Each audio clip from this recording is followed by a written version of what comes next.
Guys ATM अर्थात् automated teller machine. Guys ATM यस्तो एउटा माध्यम हो कार्ड जुन माध्यमबाट तपाईले सजिलै गरी हैन बैंकमा कुनै पनि लाइन नबसिकन एटीएमबाट पैसा झिक्न सक्नुहुन्छ। हामी मध्ये धेरैले अकाउन्ट खोल्ने बेला कुनै पनि बैंकमा अकाउन्ट खोल्ने बेला सजिलै गरी एटीएम पाउन सक्छौं, तर एटीएम को प्रयोग गर्न जान्दैनौं, एटीएमबाट पैसा झिक्न जान्दैनौं। तर आजको यस भिडियोमा कम्प्लिट जानकारी दिनेछु गाइज, सम्पूर्ण डिटेलमा जानकारी दिनेछु गाइज। हामीले कसरी एटीएमबाट हैन पैसा झिक्न सक्छौं, त्यसको ब्यालेन्स इन्क्वायरी गर्न सक्छौं भन्ने कुराको सम्पूर्ण डिटेलमा जानकारी दिनेछु गाइज। यदि तपाई पनि जान्न चाहनुहुन्छ, तपाई सिक्न चाहनुहुन्छ भने पक्कै पनि यस भिडियोलाई अन्त्यसम्म हेर्नु होला। त्यसभन्दा पहिले गाइज यस भिडियोलाई लाइक गर्नु भएको छैन भने प्लिज लाइक गरेर मलाई सपोर्ट गर्नु होला र साथै यस च्यानलमा नयाँ आउनु भएको छ भने प्लिज सब्स्क्राइब गरेर सँगै रहेको बेल आइकनको अल नोटिफिकेसनमा क्लिक गर्न नभुल्नु होला। म हो तपाईहरुको प्यारो साथी आमी र तपाईहरु हेर्दै हुनुहुन्छ interesting YouTube channel techno ATM.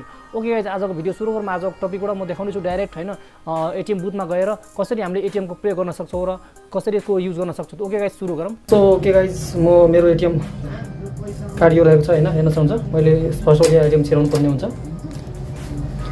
र एटीएम छिराएपछि एकछिन वेट गर्नुपर्ने हुन्छ। यहाँ वेट भनेर लेखेर आइरहेको छ, हेर्न सक्नुहुन्छ। एकछिनको वेट पश्चात हामीले अब बाँकी काम गर्न सक्छौँ।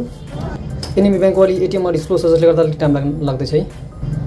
सो यो हेर्न सक्नुहुन्छ पिन कोड माग्दैछ र यो पिन कोड यहाँबाट हाल्नुपर्ने हुन्छ। जस्तै म सिम्पली यहाँ पिन कोड हाल्छु है। सिम्पली पिन कोड हाल्ने बित्तिकै हैन यहाँ अप्सन देख्नु सक्नुहुन्छ हैन, नेपाली र इङ्ग्लिस। अब जुन ल्याङ्ग्वेज चुज गर्न सक्नुहुन्छ, जुन पनि चुज मैले इङ्ग्लिस चुज गरेँ र इङ्ग्लिस चुज गरेपछि हेर्न सक्नुहुन्छ धेरै यसको मेनु देख्न सक्नुहुन्छ। यसमा जुन जसलाई चाहिने हो त्यो चाहिँ हेर्न सक्नुहुन्छ। जस्तै पैसा निकाल्नुको लागि विथड्रल, ब्यालेन्स इन्क्वायरीको लागि सिम्पली यसको मेन्युहरू हेर्न सक्नुहुन्छ। जुन चाहिँ अब तपाईँलाई चाहिने छ त्यो चाहिँ युज गर्न सक्नुहुन्छ। जस्तै मलाई अहिले पैसा निकाल्नु पर्ने छ जसले गर्दा चाहिँ म यहाँ क्यास विथड्रमा टच गर्छु, सिम्पली यहाँ टच गर्छु। अब पैसा कति निकाल्नु पर्ने छ जसले गर्दा हैन सिम्पली यसमा सपोज मैले अब 2000 निकाल्नु छ हैन, सपोज 2000 निकाल्नु क्लिक गरेर हैन हेर्न सक्नुहुन्छ 2000 र यहाँ कन्फर्म गरिदिनुहोस् है। कन्फर्मको अप्सन देख्न कन्फर्म गरिदिनुहोस् है। कन्फर्म गरेपछि तपाईँको पहिला एटीएम निस्किन्छ है, हेर्न सक्नुहुन्छ। एटीएम मेरो निस्किसक्यो, त्यहाँदेखि अब पैसा निस्किन्छ है र पैसा यहाँबाट निस्किन्छ, हेर्न सक्नुहुन्छ। डन, मैले पैसा पनि निकालेँ हैन, एटीएम पनि निकालेँ। सो ओके गाइज, आशा गर्छु यो भिडियो हेरिसकेपछि तपाईँले पनि पक्कै पनि हैन यो भिडियोको माध्यमबाट तपाईँले सजिलै गरी एटीएम को युज गर्न सक्नुहुन्छ, सजिलै गरी एटीएम को युज गरेर पैसा झिक्न सक्नुहुन्छ।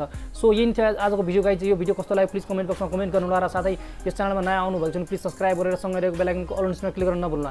ओके गाइज, नेक्स्ट भिडियोमा भेट हुने नै छ। तबसम्मको लागि take care, stay home, stay safe, जय नेपाल।